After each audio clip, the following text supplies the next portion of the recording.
Bonjour, je m'appelle Mario Bélanger et j'ai le plaisir de donner à l'automne 2025 à la DOCAR un atelier sur la langue française d'hier à demain. Alors, la première semaine, on va parler de l'évolution de la langue française parce que c'est une langue qui existe depuis plus de 1000 ans. Alors, les grandes étapes de la langue, ben, ça a commencé avec les Gaulois qui habitaient sur le territoire de la France. Il y a eu ensuite l'Empire romain qui a pris beaucoup de place en Europe. Ça a donné à la langue française et qui a été modifiée sur des centaines d'années. On va parler de Charlemagne, de François Ier, de Rabelais.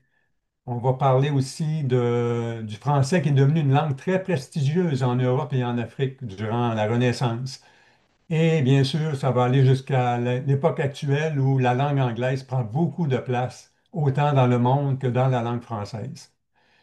La deuxième semaine, on va parler des mots qui ont été empruntés à d'autres langues, parce que le français n'arrête pas d'emprunter.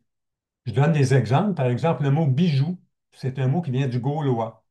Le mot cinéma, c'est un mot qui vient du grec. Le mot animal, ça vient du latin. L'allemand a donné des mots comme canif, brun, gâteau. L'arabe a donné des mots comme coton, magasin, girafe, sirop. L'italien a donné boussole, carnaval, bravo, concerto. Les Inuits ont donné kayak, igloo. Alors, même en Asie, il y a des mots comme bambou, bonsaï, bungalow, pyjama, le thé. C'est des mots qui viennent des langues de l'Asie. Comme vous voyez, il y a moyen d'avoir des mots d'un peu partout à travers le monde. On va faire un petit tour du monde avec ça. Et le troisième volet, la troisième semaine, ça va porter sur le français qui est parlé au Québec.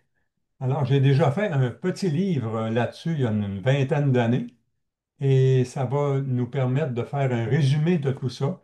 En quoi la langue française au Québec est différente de la langue française parlée en France ou en Afrique. Je pense qu'on se comprend très bien à un certain niveau, mais il y a aussi des particularités dans chacun de ces endroits-là. On va aborder ces questions-là. Et s'il nous reste du temps, ne vous inquiétez pas, on va faire des dictées amusantes. J'ai préparé des petites dictées. On va s'amuser avec ça. Alors, je vous invite à participer à cet atelier-là sur 3 semaines à l'automne. Merci.